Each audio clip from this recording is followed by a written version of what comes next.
cet exercice, on considère la suite U sous n définie par U0 égale 1 et UN plus 1 égale f de UN ou f de x égale parenthèse x plus 6 sur x plus 2. Nous allons étudier la convergence, faire un changement de variable, montrer que la nouvelle suite est géométrique, exprimer UN en fonction de n et déterminer la limite. 1. Supposons que la suite converge vers une limite L. En passant à la limite dans la relation de récurrence, on obtient L égale parenthèse L plus 6 sur L plus 2. On met sur le même dénominateur et on développe L multiplié par L plus 2 égale L plus 6.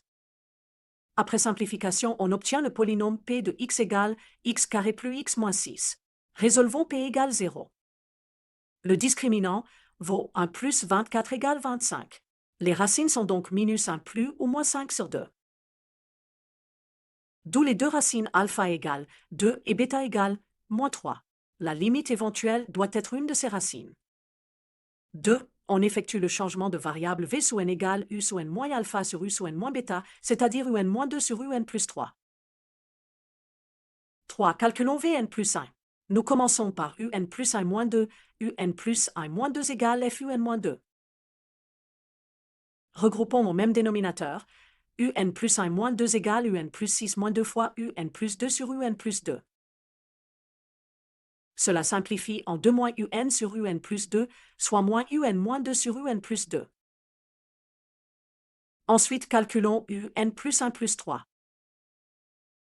On met au même dénominateur, un plus 1 plus 3 égale un plus 6 plus 3 fois un plus 2 sur un plus 2, ce qui donne 4 un plus 12 sur un plus 2. Donc Vn plus 1 égale un plus 1 moins 2 sur un plus 1 plus 3, qui vaut moins un quart fois un moins 2 sur un plus 3. On en déduit que Vn est une suite géométrique de raison R égale moins un quart. Calculons V0. V0 égale U0 moins 2 sur U0 plus 3 soit moins 1 sur 4. Ainsi pour tout n, Vn égale V0 fois R puissance n, soit moins 1 quart fois moins 1 quart à la puissance n, ce qui s'écrit moins 1 quart à la puissance n plus 1. 4. Revenons à un. À partir de Vn égale un moins 2 sur un plus 3, on résout pour un. On regroupe les un fois 1 moins Vn égale 2 plus 3 Vn. Donc un égale parenthèse 2 plus 3 Vn divisé par 1 moins Vn.